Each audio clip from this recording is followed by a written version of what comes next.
Hello again, welcome to BATUK Storytime, and today we have chapter 4 of Matilda by Roald Dahl, The Ghost. There was comparative calm in the Wormwood household for about a week after the superglue episode.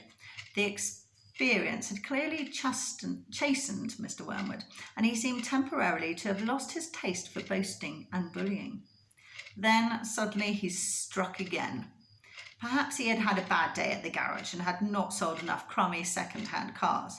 There are many things that make a man irritable when he arrives home from work in the evening, and a sensible wife will usually notice the storm signals and will leave him alone until he simmers down.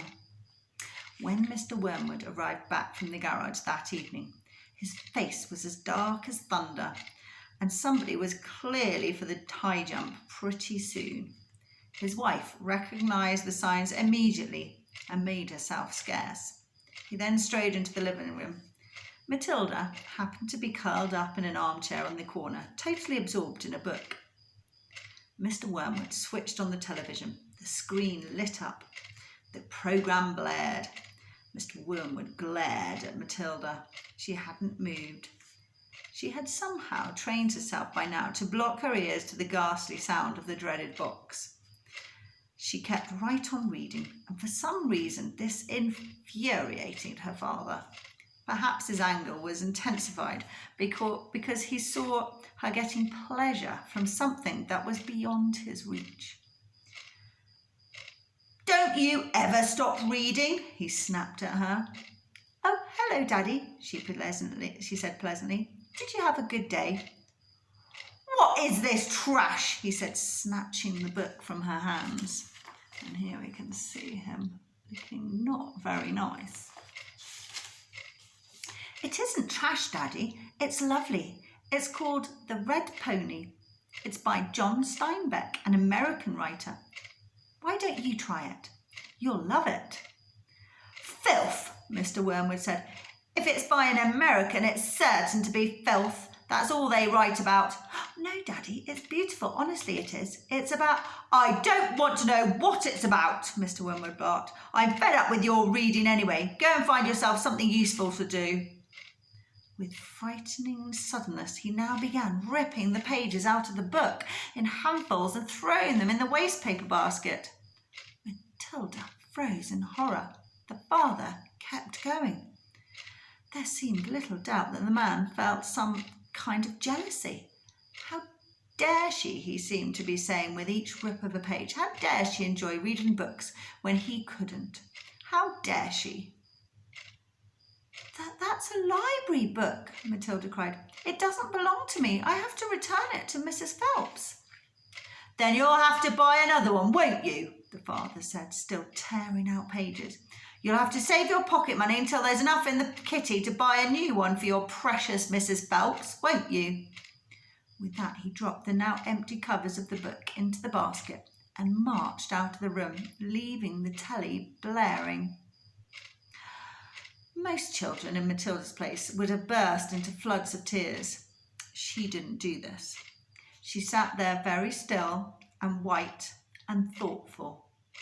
She seemed to know that neither crying nor sulking ever got anyone anywhere.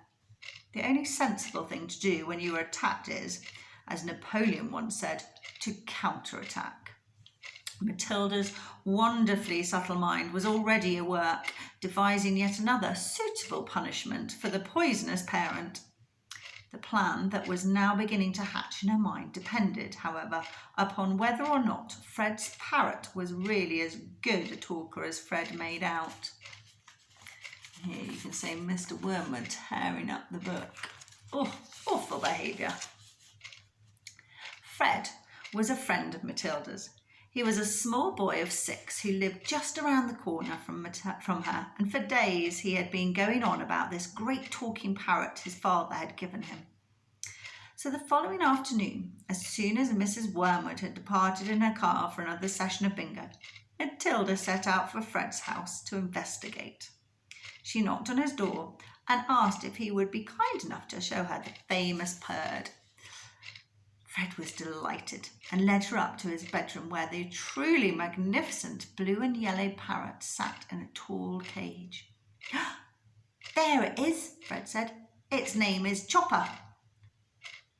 Make it talk, Matilda said. You can't make it talk, Fred said. You have to be patient. It'll talk when it feels like it. They hung around, waiting. Suddenly, the parrot said, Hello, hello, hello. It wasn't exactly like a human voice, Matilda said. That's amazing. What else can it say? Rattle my bones, the parrot said, giving a wonderful imitation of a spooky voice. Rattle my bones. He's always saying that, Fred told her. What else can he say? Matilda asked. That's about it, Fred said. But it is pretty marvellous, don't you think? Oh, it's fabulous, Matilda said. Will you lend him to me just for one night? Oh, no, Fred said. Certainly not. I'll give you all my next week's pocket money, Matilda said. That was different. Fred thought about it for a few seconds. All right then, he said. If you promise to return him tomorrow. Matilda staggered back to her own empty house, carrying the tall cage in both hands. There was a large fireplace in the dining room, and she now sat about wedging the cage up the chimney and out of sight. This wasn't so easy, but she managed it in the end. Here you can see the parrot and the two children. I wonder what Matilda's got in mind. Hello, hello, hello, the bird called down to her. Hello, hello. Shut up, you nut, Matilda said, and she went out to wash the soot off her hands. That evening, while the mother and the father and the brother and Matilda were having supper as usual in the living room, in front of the television, a voice came loud and clear from the dining room across the hall. Hello, hello, hello, it said. Harry, cried the mother, turning white. There's someone in the house. I heard a voice. So did I, the brother said. Matilda jumped up and switched off the telly. Shh, she said. Listen. They all stopped eating and sat there, very tense, listening. Hello, hello, hello, came the voice again. There it is, cried the brother. It's burglars, hissed the mother. They're in the dining room. I think they are, the father said, sitting tight. Then go and catch them, Harry, hissed the mother. Go out and collar them red-handed. Father didn't move. He seemed in no hurry to dash off and be a hero. His face had turned grey. Get on with it, hissed the mother. They're probably after the silver. The husband wiped his lips nervously with his napkin. Why don't we all go and look together, he said. Come on then, the brother said. Come on, Mum.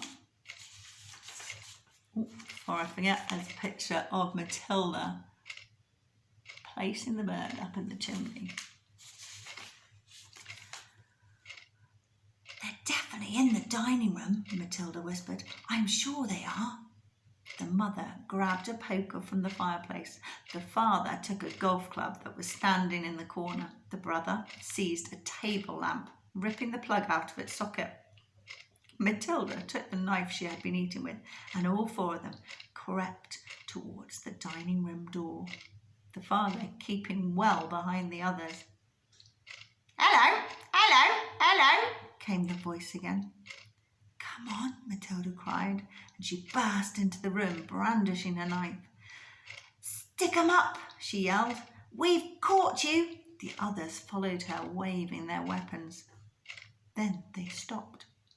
They stared around the room. There was no one there. There's no one here, the father said, greatly relieved. I heard him, Harry, the mother shrieked, still quaking. I distinctly heard his voice. So did you. I'm certain I heard him, Matilda cried.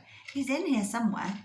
She began searching behind the sofa and behind the curtains. Then came the voice again, soft and spooky this time. Rattle my bones, it said. Rattle my bones. You can see the family sneaking into the dining room. They all jumped, including Matilda, who was a pretty good actress. They stared around the room. There was still no one there. "It's a ghost," Matilda said. "Heaven help us," cried the mother, clutching her husband round the neck. "I know it's a ghost," Matilda said. "I've heard it before. This room is haunted. I thought you knew that." "Save us," the mother screamed, almost throttling her husband. "I'm getting out of here," the father said, greyer than ever now. They all fled, slamming the door behind them. The next afternoon, Matilda managed to get a rather sooty and grumpy parrot down from the chimney and out of the house without being seen. She carried it through the back door and ran with it all the way to Fred's house. "Did it behave itself?" Fred asked her. "Oh, we had a lovely time with it," Matilda said. "My parents adored it." And that's the end of chapter 4. Looking forward to seeing you again next week. Remember, stay home, stay safe. If you're in Kenya, don't forget to wear your face mask, and everyone keep washing your hands. Good night.